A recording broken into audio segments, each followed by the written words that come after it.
Welcome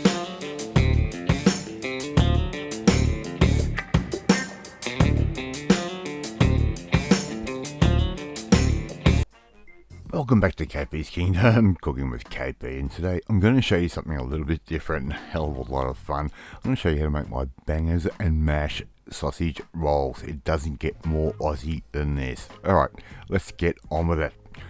First thing I've got is some potato, and I've got a potato peeler, and what am I going to do? I'm just going to peel those potatoes. I shouldn't be having to show you how to do this, but look, these potatoes were getting a little bit on the old side. You've got a couple of eyes in there. Just make sure you cut all those out and just get rid of that skin. Very, very simple to do. Alright, now we're going to get said potatoes, and I'm going to cut those in half that way.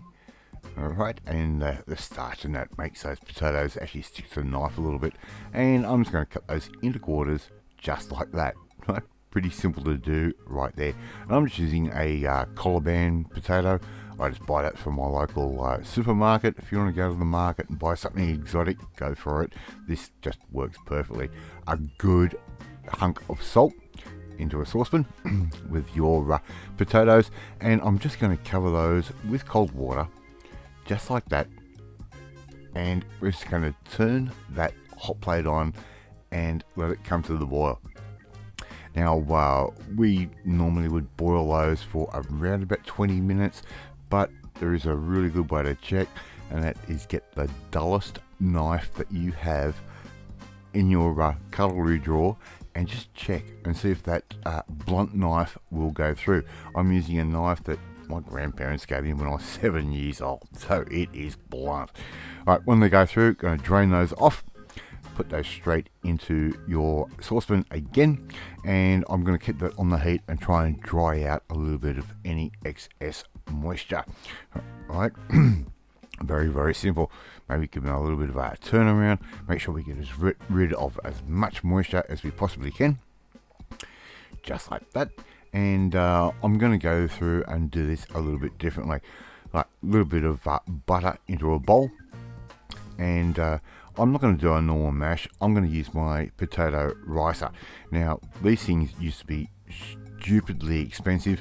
This one from IKEA only cost a few bucks, and I'm serious, it was like about $6, something like that. Squeeze your potato out, rice it all up while it's still warm. It will munch up and squeeze out quite easily while it's still warm, and in between just add a little knob of butter here and there. Not a lot, just a little bit, maybe about sort of 8 to 10 grams worth. Right, once all that's done, a little bit more butter on top. Now I'm not going to use a potato masher or anything like that. You're going to be really surprised at how this works out. Here I've got half a punnet of fresh chives. I've just cut those up with a knife really nice and fine, or you can use the scissors method where you just cut them up with a pair of scissors. I've gone with the knife this time around.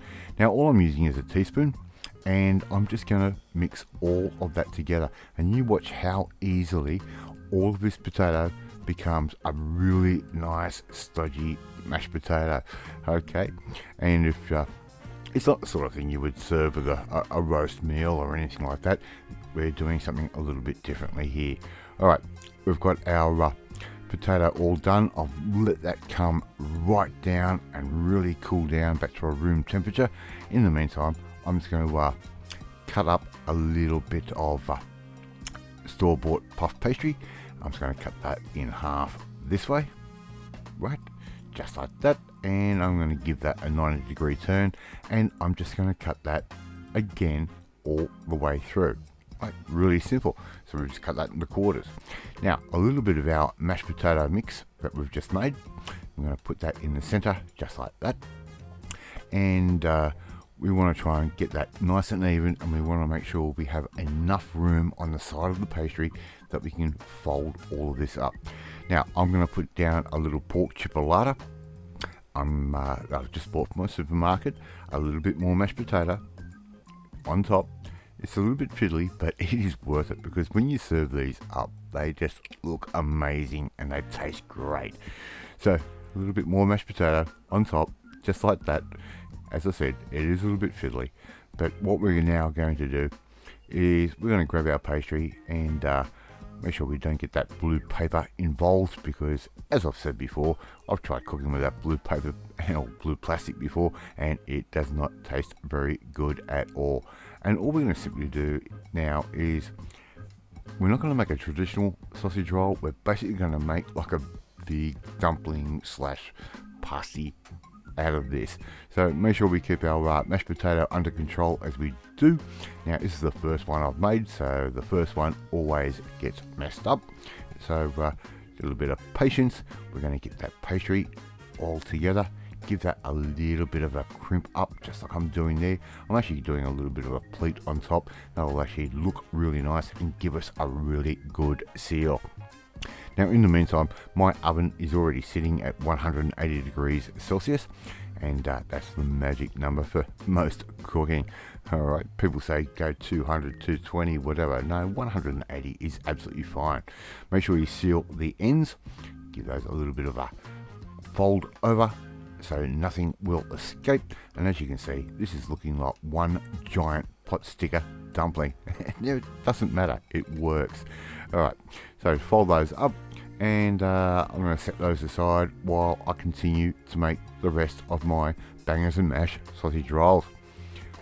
I'm going to show you now in fast forward, a little bit quicker, a little bit easier. I've already got the first one out of the way. It doesn't take that long to do. Right, now here we got all of our little bangers and mash sausage rolls ready to go. A little bit of egg wash over the top. It's going to help seal that, give it a beautiful colour, and just make sure everything looks beautiful and tasty. Right, so just give those a little bit of a paint job like that, and get it into all the crevices and all that sort of thing. It will actually help seal that pastry. I'm going to put those into the oven for around about 25 to 30 minutes, and they're going to come out looking like that. How good does that look, and how easy was that to make? Love you to see you try and make these ones at home. Thank you so much for watching this video. I really do appreciate it. And if you like this video, hit that like button. It gives me confidence. Should make you feel warm and fuzzy too. If you don't like this video, please hit that like button. It just helps my algorithm a little bit better with YouTube the way it is these days. Don't forget to hit that notifications bell. You'll be notified every time a new video goes up. And please share this video with all your friends on all platforms of social media. We are really trying to get the name of KP's Kingdom out there. Please leave a comment. I love reading, love responding to them. Look at how good the inside of those sausage rolls look. In the meantime, I'm off to eat my bangers and mash sausage rolls, and I will catch you next time. Bye.